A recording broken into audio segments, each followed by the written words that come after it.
আমি colonel of the regiment হিসাবে east Bengal রেজিমেন্টের আভিযানিক সক্ষমতা ও যুদ্ধ উপযুক্ততা বৃদ্ধির চলমান প্রক্রিয়াকে আরও বেগবান করব ইনশাআল্লাহ। যুদ্ধোপযোগী এবং আধুনিক প্রযুক্তির যে কোনো প্রয়োজনীয় যুদ্ধাস্ত্র সরঞ্জাম যোগান দেওয়ার ব্যাপারে আমি সর্বদা সচেষ্ট থাকব।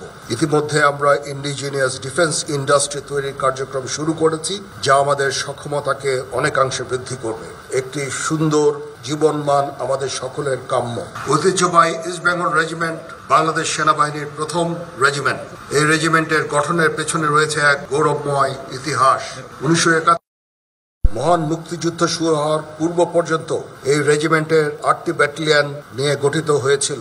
মহান মুক্তিযুদ্ধে এই রেজিমেন্টের 12,833 জন সদস্য অংশগ্রহণ করেন এবং 231 জন সদস্য খেতাবপ্রাপ্ত হন। তাদের মধ্যে 2 জন বীরশ্রেষ্ঠ, 34 জন বীরুত্তম, 74 জন বীর বিক্রম এবং 121 জন বীর প্রতীক রয়েছেন।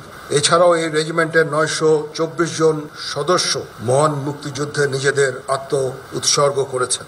আমি সকল শহীদদের বিদায়ী আত্মার মাগফিরাত কামনা করছি।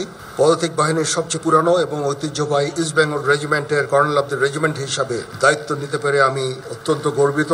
আজকের এই প্যারেড অত্যন্ত মনোমুগ্ধকর হয়েছে। আমি প্যারেডের সাথে সংশ্লিষ্ট সকলকে আন্তরিক ধন্যবাদ জানাচ্ছি। আপনারা সকলে অবগত আছেন, একনিষ্ঠ উদ্যোগের ফলে বিগত কয়েক বছরে ইস্ট বেঙ্গল রেজিমেন্ট তথা বাংলাদেশ সেনাবাহিনীর আধুনিকায়ন ও উন্নয়ন সাধিত হয়েছে। এর মধ্যে নতুন নতুন ইউনিট প্রতিষ্ঠা, আধুনিক অস্ত্র এবং সরঞ্জামাদি সহ বহু উন্নয়ন ও কল্যাণমূলক কার্যক্রম অন্তর্ভুক্ত রয়েছে। আমি কর্নেল অব দ্য রেজিমেন্ট হিসাবে ইস্ট বেঙ্গল রেজিমেন্টের আভিযানিক সক্ষমতা ও যুদ্ধ উপযুক্ততা বৃদ্ধির চলমান প্রক্রিয়াকে আরও বেগবান করব ইনশাআল্লাহ। যুদ্ধোপযোগী এবং আধুনিক প্রযুক্তির যে কোনো প্রয়োজনীয় যুদ্ধাস্ত্র সরঞ্জাম যোগান দেওয়ার ব্যাপারে আমি সর্বদা সচেষ্ট থাকব। ইতিমধ্যে আমরা ইন্ডিজিনিয়াস ডিফেন্স ইন্ডাস্ট্রি তৈরির কার্যক্রম শুরু করেছি, যা আমাদের সক্ষমতাকে অনেকাংশে বৃদ্ধি করবে। কর্নেল অব দ্য রেজিমেন্ট হিসাবে ইস্ট বেঙ্গল রেজিমেন্টের প্রতিটি সদস্যকে পেশাদার ও সুপ্রশিক্ষিত হিসাবে গড়ে তুলতে আমি বদ্ধপরিকর। পেশাগত দক্ষতার পাশাপাশি একটি সুন্দর জীবনমান আমাদের সকলের কাম্য। আমি যে কোনো কল্যাণমুখী কার্যক্রম বাস্তবায়নের জন্য সর্বদা সচেষ্ট থাকব। এই বিষয়ে আমি রেজিমেন্টের সকল সদস্যদের সহযোগিতা কামনা করছি। আমি আশা করব ইস্ট বেঙ্গল রেজিমেন্টের প্রতিটি সদস্য তাদের উপর অর্পিত দায়িত্ব সর্বোচ্চ শৃঙ্খলা, পেশাদারিত্বর সাথে পালন করবে।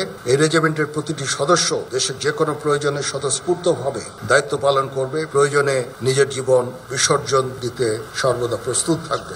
পরিশেষে একটি সুন্দর অভিষেক অনুষ্ঠান আয়োজনের জন্য আমি পাপা টাইগার এবং সংশ্লিষ্ট সকলকে আন্তরিক ধন্যবাদ জানাচ্ছি।